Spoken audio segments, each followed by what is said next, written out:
আজকে করলা ভাজা করব। করলাগুলো ভালো করে গোল গোল করে কেটে নিয়েছি, দিয়ে ভালো করে ধুয়ে নিয়েছি। এটা বেশি মশলা দেবো না, বিনা মশলায় এটা ভাজা করব। তেল গরম হয়ে গেছে, করলাগুলো দিয়ে দিচ্ছি।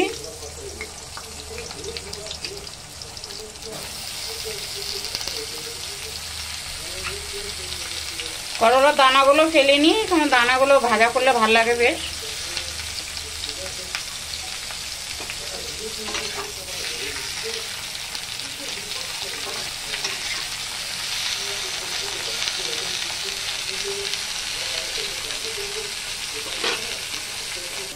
করলাটা অল্প ভেজে নিয়েছি। এবার তো নুন দিলাম একটুখানি, হলুদ দিচ্ছি।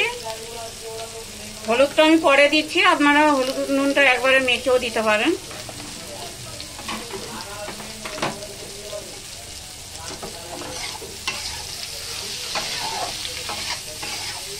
এবার এটা খুব ভালো করে ভেজে নেব, গ্যাস কমিয়ে।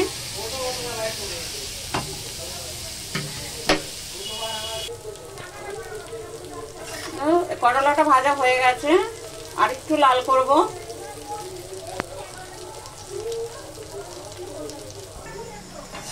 করলাগুলো ভাজা হয়ে গেছে, দেখুন এরকম ভেজে নিয়েছি। এরকম করলা ভাজা খুব ভালো লাগে।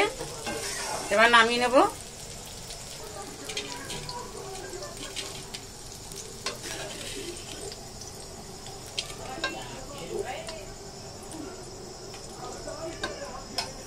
আমাদের করলা ভাজা রেডি। এরকম ভাজা ভালো লাগবে, এরকম ভাজা।